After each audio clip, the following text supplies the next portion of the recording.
Target ২৬-এর বিধানসভা vote. Malda জেলার ৬টি বিধানসভাকে পাখির চোখ করে ময়দানে নেমেছে বিজেপি। জনসংযোগ বাড়াতে জেলায় জেলায় বিজেপির একতা যাত্রা।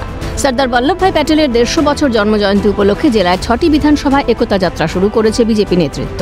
ইতিমধ্যে মালদার বৈষ্ণবনগরে মিছিল ও সভার মাধ্যমে এই দিনটি পালন করে বিজেপি। বিজেপি নেতৃত্ব জানিয়েছে, মালদা জেলার বৈষ্ণবনগর, মানিকচক, ইংরেজ বাজার, হবিবপুর, পুরাতন মালদা ও গাজল বিধানসভা কেন্দ্রে এই কর্মসূচি নেওয়া হয়েছে। ২০২১-এ গাজল, হবিবপুর, পুরাতন মালদা, ইংরেজ বাজার এই 4টি বিধানসভা কেন্দ্র দখল করে বিজেপি। বাকি 8টি বিধানসভা তৃণমূলের দখলে। অল্প ভোটের ব্যবধানে বিজেপি হেরে যায় মানিকচক ও বৈষ্ণবনগর এলাকায়।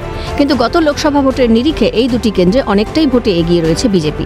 আর এই কেন্দ্রগুলিকে টার্গেট করে ভোটের আগে ময়দানে নেমেছে গেরুয়া শিবির। রাজ্যে ঘটে চলা অপশাসন ও দুর্নীতির বিরুদ্ধে এই একতা যাত্রা। যে আমরা যে সমস্ত জায়গায়, যে সমস্ত বিধানসভাতে আমরা র্যালি করছি, সেই সমস্ত বিধানসভার জনগণরা আমাদের ভারতীয় জনতা পার্টিকে আগে থেকেই বেছে নিয়েছে। আমরা এখান থেকে ভারতীয় জনতা পার্টি অবশ্যই জয়ী, এবং এরপরে এটা এই বিধানসভা বাদে এর পরবর্তীতে আমাদের সেই রান ফর ইউনিটি, আমাদের সেই বার্তাটা অন্যান্য বিধানসভাতে আমরা যাব। এটা প্রথমে আমরা যে সমস্ত বিধানসভা আমরা জনগণ আমাদের বেছে নিয়েছে ভারতীয় জনতা পার্টিকে শক্তিশালী জায়গায়, সেখানেই আমরা রান ফর ইউনিটি প্রথমে আমরা কাজ সেরে নিতে চাইছি। ২৬-এ মমতা ব্যানার্জির বিসর্জন হবে।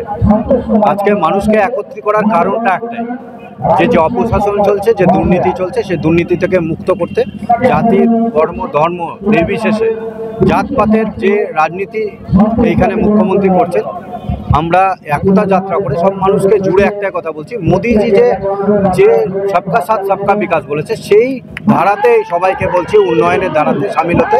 এটাই আমাদের উদ্দেশ্য। পাল্টা তৃণমূল নেতৃত্বের দাবি, 6টা বিধানসভা কেন্দ্রে বিজেপি টিকতেই পারবে না। তৃণমূল 12টাতেই লড়বে ও 12টাতেই জিতবে। মালদা জেলাতে 6টা বিধানসভা নিয়ে তারা করছেন, তারা ভাবছেন এই 6টায় আমরা জিতব। কিন্তু আমাদের মমতা বন্দ্যোপাধ্যায়, পশ্চিমবঙ্গ সরকারের মাননীয় মুখ্যমন্ত্রী, তিনি যেইভাবে কাজ করছেন, মানুষের ভাবে দাঁড়াচ্ছেন, আমরা তো এখানে 12টাই পাবো। ওরা দিবা স্বপ্ন দেখছেন যে 6টা জিতব। এই বছর এই 2026 সালে বিধানসভা ভোটে মালদা জেলাতে 12টায় বিধানসভা আসন আমরা মমতা বন্দ্যোপাধ্যায়কে উপহার দেব। উত্তরবঙ্গকে বরাবরই আগলে রেখেছেন রাজ্যের প্রশাসনিক প্রধান। উত্তরবঙ্গের ভোট ব্যাংক সে অর্থে রাজ্যের শাসক দলের দিকে না থাকলেও উন্নয়নের নিরিখে কোনো বৈষম্য করেননি মুখ্যমন্ত্রী। বিপর্যস্ত উত্তরবঙ্গে ছুটে গিয়েছেন মমতা বন্দ্যোপাধ্যায়। পাহাড়ের মানুষের পাশে থাকার বার্তা দিয়েছেন মুখ্যমন্ত্রী।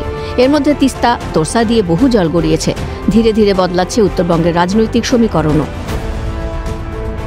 এখন ২৬-এর ভোটে উত্তরবঙ্গে ভোট বাক্সে কতটা এর প্রভাব পড়ে, তার অপেক্ষায় রাজ্যবাসী থেকে বিশেষজ্ঞ মহল।